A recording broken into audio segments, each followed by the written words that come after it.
pleasure today to be talking a little bit on the art of drawing in anime style. So I just wanted to open up with a little comic I made a couple weeks ago based off of an actual experience I had.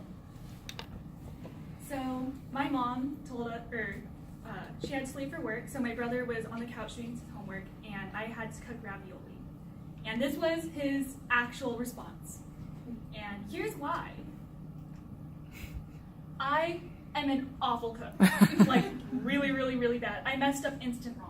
Like, I don't know how it's possible, but I did. So my brother was a backseat driver the whole time. And I actually did have to ask for his help eventually, which was kind of sad on my part since I'm the older sister. So first of all, why draw in an anime style at all? And what is anime? Anime is a Japanese style animated show. Some examples that some of you may know are Sailor Moon, Dragon Ball Z, Naruto. For some of the more avid fans, there's also like Fairy Tail or Bokudake ga Inaimachi, which is Erased. So drawing in an anime style is a lot easier than drawing realistically, like a lot. You can do, the hair is much simpler. You don't have to draw like each individual strand unless you want to. It's also very expressive. I've personally used it to express like myself when I'm feeling really upset, or if I'm like super bubbly and excited but have no way to express it in words, I like draw and super like exaggerate all the emotions. And it's also easy to relate to others if you draw comics or even just one-slide panels. They can be really funny, or I've seen a lot of people do ones about their mental health, and a lot of people relate to them and they get to open up and stuff. Yeah. So why you should listen to me? These are all pictures that I've done within the last 6 months. This one in the middle is actually a picture I did for my friend. It's a character from Overwatch named Mercy. So before you draw, you're gonna have to prepare in a couple different ways. And the first way to prepare is to think. It's really hard to draw if you don't know what you're doing. Like, you have to know like what emotion do you want to express? What idea?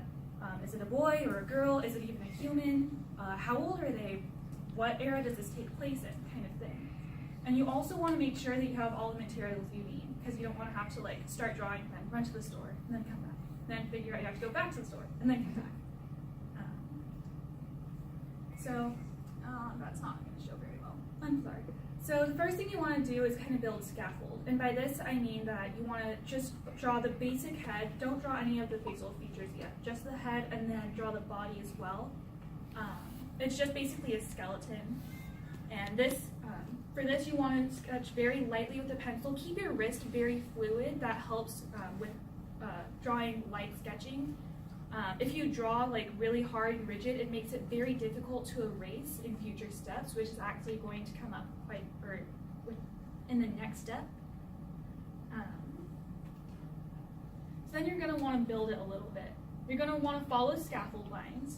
Just go a little bit over to build like arms, legs, and then this is also where you would add like the eyes, maybe some of the facial features as well. The last thing you want to do in the building step is add all the clothes. It's very difficult to like draw the clothes and then draw the limbs after. Like, that's just not natural. You always want to go for a natural positioning. And when you're building, you always want to keep in mind the age and the anatomy. Like, it doesn't make sense for you to draw a 5-year-old boy with massive breasts. Like, that's just not making sense. Drawing the folds in clothes, it's optional and very risky. Personally, I've only recently started doing that, and it helps give it a more natural feel, but at the same time, it can also like totally ruin the picture. So the last step is to clean and ink your picture. You can go over it in pencil and just go over all the necessary lines and darker lines, and then erase all the light lines. Or you can go over it in pen, which I did in this picture. Again, just going over all the most important lines and then erasing everything else at the end.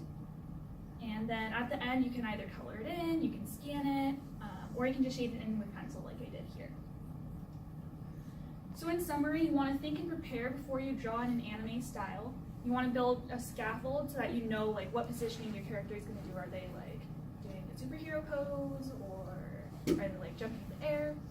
You want to build the character from that scaffold, and you can adjust from there. And then you want to clean and ink it if you so wish. And you always want to remember that there are so many different ways of drawing, especially in the anime style. You always want to experiment, and so if you go online, you're going to find millions and millions of tutorials, and all of them are going to say, this is the right way, this is the right way, but there's no right way. Personally, I followed tutorials and then started to develop my own style, and I'm still in the process of developing my own style. Just have fun with it. It's always a fun, expressive way to express yourself, and I wish you luck if you decide to draw this style. Thank you.